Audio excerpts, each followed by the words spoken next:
예수님께서 베다니에서 귀한 향유에 기름 부음을 받으셨습니다. 그리고 나서 제자들은 예수님께 무교절, 즉 6월절 양 잡는 날에 대해서 묻습니다. 6월절 음식 잡수실 것을 어디서 하기를 원하십니까? 그래요. 제자들은 베다니아에 계신 예수님께 6월절 양고기와 무교병을 먹는 날 어디에서 기념 예식을 하실 건지를 묻고 있는 것입니다. 기록에 의하면 그 당시 6월절 그렇게 식사가 예루살렘 성내에서 주로 먹게 되어 있었다라고 전합니다. 그러자 예수님께서는 예루살렘 성 안으로 들어가서 마태복음 표현에 의하면 아무에게나 가서 이렇게 말하라고 합니다. 선생님께서 말씀하시기를 내 때가 가까웠으니 내가 그대의 집에서 제자들과 함께 6월절을 지키겠다 하십니다. 전하라고. 이것도 기록에 보면 예루살렘에 사는 주민들은 예루살렘에 오는 순례객들을 향해서 장소를 제공하는 것에 매우 관대했다. 이렇게 전해 내려옵니다. 그럴 경우에는 돈을 받고 장소를 내줘서는 안 되고 침대와 방석에 대해서도 임대료를 받지 않았다고 합니다. 손님들은 다만 희생제물의 가죽만을 대가로 지급했다라고 합니다. 그래서 제자들을 향한 예수님의 명령은 그렇게 이상한 것은 아닙니다. 무례한 것도 아닙니다. 물론 아무리 분위기가 그래도 집주인 입장에서 반드시 그걸 받아들여야 되는 건 아닙니다. 의무사항은 아니에요. 근데 기록에 하면 그 예수님의 마지막 만찬을 했던 그 집이 마가라는 가정의 집이었고 바나바의 조카였던 마가는 사도 바울과 첫 번째 선교에 떠나는 사람이 됩니다. 물론 중간에 돌아가 버리는 일도 있었지만 결국에는 다시 베드로와 함께 복음을 전했고 나중에 바울은 마가를 용서하고 인정하게 됩니다. 그리고 그 최후의 만찬을 보냈던 그 마가의 집에서 예수님의 부활 후에 50명의 신도들이 모여서 첫 번째로 성령을 받은 장소이기도 합니다. 그러니까 예수님이 마지막으로 6월절 만찬 행했던 그 집이 마가의 집이었다는 것은 아주 큰 의미가 있는 거예요. 만약에 그 마가의 집에서 예수님의 6월절 식사를 요청받았을 때 노했으면 어땠을까? 그렇다고 예수님의 마지막 만찬이 취소되지는 않습니다. 어딘가 다른 집에서 했겠죠. 그리고 어딘가 그 집은 또 하나님의 은혜와 축복을 받았을 것입니다. 세상은 하나님의 뜻과 섭리 안에서 진행되고 있습니다. 그리고 우리는 그 은혜 안에 있습니다. 그렇지만 하나님의 계획과 섭리 안에서도 분명 우리들의 선택은 있습니다. 당시의 문화가 그렇듯 예수님의 행보가 아무리 자연스러웠어도 그 자연스럽고 당연한 사건 안에서도 하나님의 섭리와 뜻이 있었다는 것을 우리는 받아들여야 될 것입니다. 오늘날 우리들의 삶에서도 당연하게 주어지는 것들이 사실은 당연한 게 아니고 다 하나님의 은혜와 섭리 안에 있음을 잊지 마십시오. 그리고 그 중요한 것은 그 섭리 안에 우리의 선택도 있다는 것입니다. 마가의 가족은 예수님과 그의 제자들이 자기 집에서 이런 다락방에 우리가 생각하는 한국의 다락방이 아닙니다. 가장 넓은 거실이 다락방이에요. 지하 위에 위치하고 있는 손님을 접대하는 가장 좋은 방입니다. 공간도 제법 큰 공간이에요. 그럼 그 집을 내어주면 그 공간을 내어주면 가족은 어딘가로 뭔가 물러나야 되는 것입니다. 마가의 가족들이 예수님과 그의 제자들에게 자기 집의 다락방을 6월절 만찬에 내어주는 것은 그냥이 아닙니다. 희생을 동반하는 선택인 것입니다. 저녁 때가 되어서 예수님께서는 12제자와 함께 식탁에 앉게 되었습니다. 그들이 먹고 있는데 예수님께서 아주 심각한 말씀을 하십니다. 본문 21절 말씀이에요. 그들이 먹을 때 이르시되 내가 진실로 너에게 이르노니 너희 중에 한 사람이 나를 파니라. 여러분 6월절 식사는 그냥 양고기 무교병을 갖다 놓고 막 먹고 떠드는 식사가 아니에요. 이것은 모세가 애굽에서 나올 때 10번째 재앙, 즉 재앙의 천사가 지나간 것을 기념하는 예식입니다. 6월이라고 하는 6월절의 6월을 영어로 패스오버라고 해요. 이것을 지키는 절기예요. 이스라엘 백성이 애굽에서 나오기 전날 밤 죽음의 천사들이 각 집의 마다들을 다 죽일 때 양피를 바른 그 집은 죽음의 천사가 죽이지 않고 그냥 넘어간 거예요. 그래서 모세의 명령에 의해서 그 말을 들은 히브리 사람들, 또 애굽 사람들이 할지라도 모세의 말을 들었던 사람들은 그 죽음의 재앙을 피해갔던 것입니다. 그것을 기념하는 절기예요. 그래서 구체적으로 이거는 음식을 먹는 내용과 순서가 다 있습니다. 누룩 없는 떡, 붉은 포도주, 쓴나물, 푸른 채소, 불에 데운 과일, 그리고 어린 양의 고기로 되어 있었습니다. 구체적으로 먼저 포도주가 나옵니다. 그러면 가장이나 스승은 잔을 축복하는 말을 합니다. 첫 번째 잔을 들 때 사람들이 이렇게 얘기를 합니다. 사람들이 이제 돌려요. 그때 누룩 없는 떡, 쓴나물, 풋성기, 양고기, 불에 대한 과일이 나옵니다. 이럴 때 가정에서 자녀들이 그 밤에 특별한 축제와 뭔가 이 식사가 다른 날과 좀 다르잖아요. 그러면 이렇게 질문을 하도록 합니다. 이 식사의 의미가 뭡니까? 이렇게. 아마 약속된 질문일 수도 있어요. 그러면 가장은 출애굽의 이야기, 스토리를 얘기해 줍니다. 그리고 다른 참여들이 이 시편을 읽으면서 시편의 113편과 115편을 읽으면서 이렇게 찬양하고 또 두 번째 잔, 세 번째 잔을 돌리면서 그렇게 식사를 마칩니다. 그러니까 이게 엄숙하면서도 뭔가 스토리가 있고 핵심이 있어요. 6월 식사는 그렇게 의식에 사용되는 음식을 갖다 놓고 농담하고 막 얘기하는 식사가 아니라는 거예요. 수년 전에 애굽에 노예로 있었던 조상들이 이렇게 하나님의 은혜로 바로로부터 빠져나와서 하나님의 구원을 얻게 된 이야기를 하는 자리입니다. 굉장히 은혜로운 자리예요. 사실 이 이스라엘 백성들 조상들은 그 하나님을 경험했습니다. 기적을 경험했어요. 그러나 후손들은 그 하나님을 경험하지 않고도 잘 살고 있어요. 그렇지 않아요? 저도 가끔 우리 자녀들이 하나님을 믿을 수 있는 근거가 뭐냐라고 물어볼 때가 있어요. 예수를 믿는 근거가 뭐냐? 성경인데 성경을 봐도 예수를 믿기가 좀 어려운 막 그런 마음이지 않을까 싶어요. 그러면 아내랑 저는 이렇게 얘기를 합니다. 우리가 그 말씀을 믿고 말씀대로 살았을 때 그 하나님을 경험한 스토리를 얘기해 줄 수가 있어요. 내가 주님의 말씀을 듣고 이렇게 따랐는데 우리에게 하나님이 이런 은혜를 베푸셨다. 그래서 자녀들은 신앙을 배우는 거예요. 즉 하나님의 현존을, 하나님의 실제 우리 삶에 계시다고 하는 사실을 부모와 조상들의 사건을 통해서 얘기하는 거예요. 좀 세게 얘기하면 저희 할아버지 얘기도 하고 그래요. 북한에 예배 설교하다가 그때 막 다 죽이고 그랬어. 근데 할아버지를 데려갔던 공산당원들이 그 중에 한 명이 어릴 때 교회 다니는 애가 할아버지를 보고 죽은 척 하고 있어. 총 하늘에 쏘고 살려줬어. 뭐 이런 스토리들. 그럼 와 하죠. 저 우리 할머니한테 들었거든요, 실제로. 그래서 저희 할아버지가 남쪽으로 내려와서 목사가 됐어요. 근데 저희 할아버지가 북에서 장로님이었을 때 진짜 설교하던 목사님은 총살당해서 다 죽기도 하고 그랬다 그러더라고요. 그러니까 그런 실제 사건들을 후손들을 경험하지 않지만 그 경험한 조상들의 이야기를 그 자리에서 전하는 자리, 얼마나 귀한 자리입니까?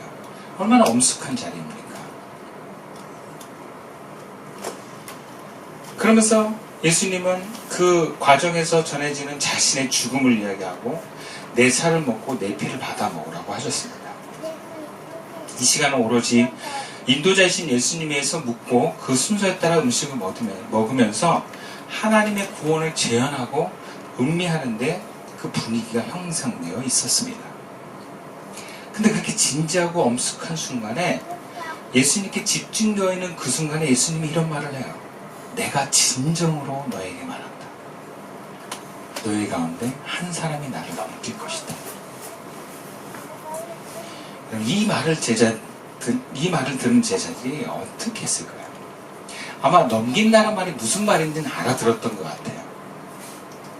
예수님을 거짓으로 밀고 해서 종교 지도자들에게 넘겨버릴 것이다 라는 이야기로 이해했던 것 같습니다. 그래서 제자들은 예수님의 말에 예수님 그게 무슨 말입니까? 라고 되묻지 않습니다. 오히려 그 내용을 알고 중요한 것은 누가 그 일을 하느냐에 대한 질문입니다. 근데 저마다 이렇게 얘기해요. 22절에 주님 나는 아니지요. 나는 아니지요. 가끔 우리 집에서 이런 일들 있잖아요. 누가 이거 깼어? 나 아니야. 뭐 이러잖아요. 쟤 뭐 이렇게 하는 거 나는 아니야. 뭐 이런 식으로 쉽게 그렇게 우리가 얘기를 하는데 왜 그렇게 얘기를 하냐면 내가 혼나고 싶지 않고 나한테 꽂혀있기 때문에 우리가 그렇게 얘기할 수 있어요. 나는 아니다. 그러니까 제자들 지금 예수님이 팔려가는 거에 관심이 없어요. 예수님이 팔리던 죽던 중요한 건 내가 그 일을 하지 않는 거예요. 중요한 거예요. 나만 아니면 된다. 그들은 질문을 몰라서 묻는 것이 아니라 이미 나는 아니다라는 전제를 가지고 묻는 것입니다. 예수님이 팔려 넘겨져 죽임을 당해도 그 악한 일을 행한 배신자가 나만 아니면 되는 거예요. 그러니까 여전히 자기만의 어떤 자기를 향해 있는 제자들의 모습을 봅니다. 그리고 본문에서 제자들 모두가 나는 아니지요 하면서 저마다 자기는 그런 배신을 때리지 않을 것이라고 주장할 때 가룟유다도 똑같이 그런 표현을 했을 것 같습니다. 근데 예수님의 이러한 지적이 한마디로 끝나지 않습니다. 구체적으로 또 얘기합니다. 23절에 대답하여 이르시되 나와 함께 그릇에 손을 넣는 그가 나를 팔리라. 그러니까 예수와 함께 식사하는 자를 뜻합니다. 유대인은 식사할 때 과일이나 식초로 혼합해서 이 소스를 만든 대접이 있다 그래요. 그럼 음식을 거기다 찍어다가 먹는다고 합니다. 제 상상에 그럼 12명의 제자들이 앉아있다고 생각을 해보세요. 그러면 소스 그릇이 최소한 몇 개는 돼야 되겠습니까? 우리도 어디 식당 가면 찍어먹는, 우리 순대 찍어먹는 소스가 어제 우리 8명 갔는데 2개는 있었잖아요. 그럼 12명이면 3개는 있어야 될 거 아니에요. 그러면 나와 함께 그릇을, 이 그릇은 누가 씁니까? 예수님 주변에 있는 사람들이 쓰겠죠. 실제로 제가 하도 궁금해가지고 레오나르도 다빈치가 그린 최후의 맞이한 그림의 가룟유다가 어디인지 봤거든요. 바로 옆에 있어요. 옆에 요한이 있고 옆에 가룟유다가 있습니다. 그러니까 예수님의 이 이야기는 무슨 얘기냐? 12명 중에서 내 주변에는 내 사람 중에 하나야. 그 얘기예요. 점점 포위망이 좁혀지고 있어요. 그럼 가룟유다가 얼마나 쫄리겠어요. 12명 중에 하나보다 4명 중에 한 사람은 더 쫄리지 않겠습니까? 그래서 가룟유다가 너무 쫄려가지고 직접 예수님을 떠보는 질문을 해요. 그게 25절 말씀이에요. 예수를 파는 유다가 대답하는데 랍비여 나는 아니지요. 그래요. 그러니까 예수님이 처음에 얘기할 때 다 나는 아니죠 할 때 가룟유다 나도 아니 이렇게 비슷하게 얘기했다가 예수님이 내 그릇에 함께 손 넣는 여자니까 쫄려가지고 한 번 더 묻는 거예요. 나는 아니지요. 근데 예수님 뭐라 그래요? 네가 말하였도다. 네가 말하였도다. 예수님이 그를 보시면서 네가 말하였도다. 여러분 이게 무슨 말입니까? 너다. 난 알고 있다. 그 얘기 아니겠어요? 그래서 메시지 성경은 이 부분을 이렇게 해석합니다. 유다야, 나를 속일 생각을 마라. 이렇게 대답해요. 아마 다른 사람 몰라도 유다는 알았을 거예요. 아, 예수님이 내가 당신을 팔 것을 아시는구나. 예수님은 공개적으로 자신의 제자들 중에 그 한 사람에게 팔려갈 것을 선포했습니다. 그리고 그것이 구체적으로 가룟유다인 것을 다른 제자들 보는 데서 막 밝히지는 않았어요. 아마 밝혔으면 어땠을까요? 아마 베드로 같은 사람부터 해가지고 아마 막 때리려고 했을지도 몰라요. 멱살 잡고 네가 어떻게 하면서. 근데 예수님 그런 분위기를 연출하지는 않았어요. 지금 가룟유다를 응징하는 것이 예수님의 목적이 아니라는 것을 알 수 있습니다. 그리고 가룟유다만 알게끔 표현을 했습니다. 왜 그랬습니까? 돌이키라는 거예요. 24절 내용을 보면 더 알 수 있습니다. 예수님은 가룟유다, 너 아니어도 내가 하나님께서 나에게 주신 십자가의 길 나 가게 되어 있어. 나는 그 길을 가지만 그 길을 가도록 나를 넘겨준 너는 화가 있을 것이다. 네가 나를 넘기면 너는 화를 받아. 차라리 그 화가 얼마나 끔찍한지 태어나지 않았으면 좋겠다. 그런 고백이 될 정도로 끔찍한 거야. 여러분, 내가 태어나지 않았더라면 하는 고백을 누가 했는지 아십니까? 구약에 보면 욥이 그랬어요. 욥이 언제 그러냐면 너무 괴로우니까 자신의 태어난 것을 저주합니다. 너무 괴로워서 죽음보다 더 고통스러운 고백 속에서 이 고백이 나오는 거예요. 내가 태어나지 않았더라면. 그러니까 예수님이 지금 경고하는 거예요. 야, 너 네가 이것으로 말미암아서 네가 당하게 될 화가 얼마나 끔찍한지 아니? 그러니까 하지 마. 그런 얘기예요. 돌이켜. 이런 얘기죠. 사람은 누구나 실수를 합니다. 하나님과 이웃을 사랑해야 한다는 것을 알지만 자기도 모르게 가까운 사람에게 상처 줄 수 있습니다. 잘못을 합니다. 이런 사람에게 잘못한 것은 하나님에게도 잘못한 것과 이어집니다. 잘못을 우리가 안 하고 싶지만 나도 모르게 나오는 거예요. 우리는 연약하고 또 죄성도 있기 때문에. 그러니까 죄를 안 짓는 것도 중요하지만 여러분 더 중요한 것은 죄를 지었을 때 회개하는 것입니다. 예수님께서는 가룟유다가 예수님을 십자가에 죽도록 거짓증을 해서 팔아넘기도록 부르신 게 아니에요. 여러분, 가룟유다에 부르시면 그게 아닙니다. 그를 예수 공동체에 마태가 있음에도 돈을 맡긴 것은 그로 하여금 돈을 빼돌리라고 맡긴 게 아니에요. 사람들은 언제나 두 길의 가능성을 다 갖고 있습니다. 돈을 더 잘 관리할 수 있는 가능성이 있고 돈을 빼돌릴 가능성이 있는 사람이 바로 인간이에요. 제가 예전에 함께 하숙했던 그 대학생 형이 있었는데 그 형이 그 세무를 관련하는 학과를 다녔어요.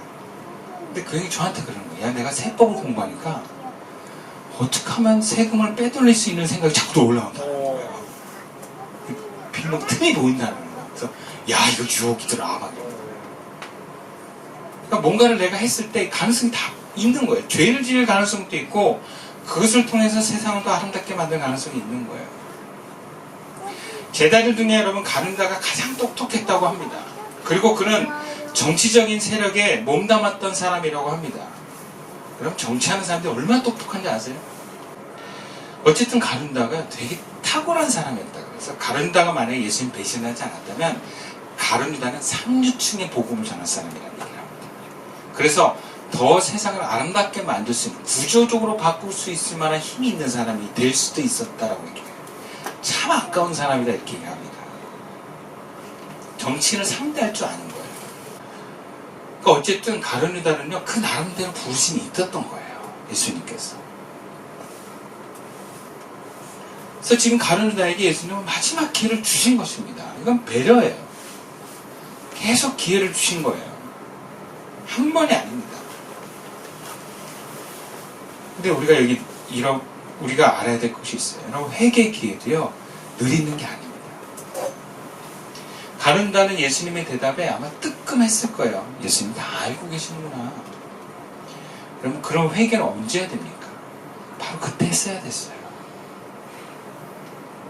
다 알고 계신 예수님이 지금 얘기할 때, 예수님이 물어보고 얘기할 때 그때 잘못했습니다 했어야 되는 거예요. 여러분, 가룟유다가 끝까지 예수님을 배신하지 않았어요. 사실은 나중에 잘못한 양심의 가책을 받아가지고 은동전 30개 가지고 다시 갖다 줍니다. 나 이거 잘못했다. 양심 고백해요. 근데 그때 대제사장 관들이 이미 끝난 거예요. 그 나와부 상관이면. 그래서 가룟유다가 어떻게 했습니까? 죄책감에 자살해요. 그 양심이 있는 사람이에요. 근데 회개는 그때 하는 게 아니에요. 지금 해야 되는 거예요. 뭔가 예수님의 말씀에 의해서 내가 탁 건드렸을 때 그때 회개 안 하면 못 하는 거예요.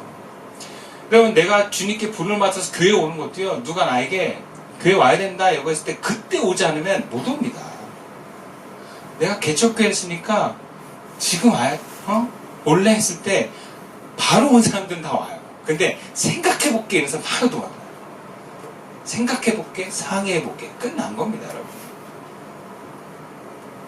그 머뭇거림은 회개의 기회를 나중으로 밀어버립니다. 여러분, 그것이 가룟유다를 영원한 배신자로 낙인을 찍습니다.